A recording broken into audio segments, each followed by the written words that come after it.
what is freedom today? In order to be actually free to do what I want, I certainly would like to have state and other bodies taking care of things not only without my choice, but even without me knowing about them. On the other hand, are we aware to what extent, when we freely choose, our choices are predetermined? This is why I think the last revelations by WikiLeaks are so important. They are about TISA, T-I-S-A, a mega important trade agreement about the free flow of finances and informations, which is something that will predetermine the contours of world economy for decades to come.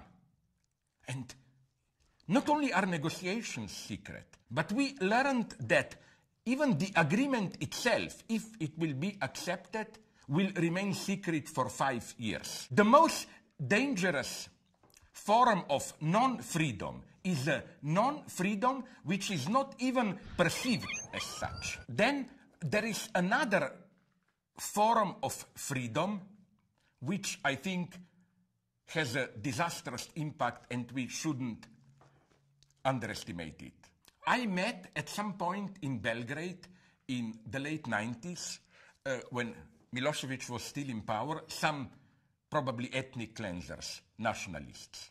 And I'm even ashamed now for doing this. I got in conversation with them and they gave me a wonderful short lesson on how nationalist fundamentalism worked.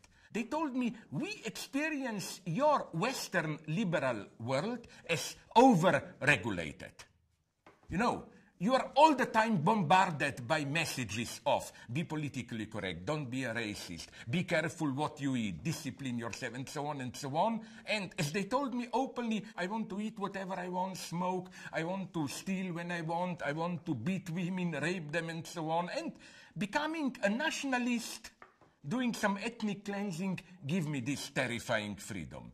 This is why I was not surprised when I heard that in the area of Iraq and Syria controlled by ISIS, it's not just religious fundamentalism. There are also gang rapes, tortures, freelance killings, and so on. You see, this is the problem of fundamentalism. It's not just there is no freedom. There also is this kind of false freedom, the explosion of this obscene freedom. For me, the highest form of freedom is love. Here I'm a pathetic old romantic. Love basically means that you totally dedicate yourself to one other person. You renounce one of the key freedoms of choice, to exchange sexual partners and so on. Now comes my surprise. This freedom is now gradually taken from us. I think our ideal today is love without the fall. And you know, I found some dating agency which plays on this. They say, we will render possible to you to find yourself in love without the fall. No, I think the only free love is the fall. You walk along the street, you slip on a banana peel, a lady helps you, maybe it will be the love of your life. But you cannot predict it. Without this fall, love is not love. So the lesson is true freedom means looking into and questioning the presuppositions of everything that is given to us by our hegemonic ideology. And by ideology, I don't mean here some explicit teaching, but simply the way in our daily lives we experience our reality, to question everything, including the notion of freedom itself.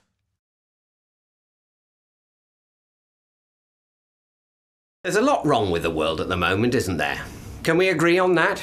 Let's not get into the specifics of what, for God's sake.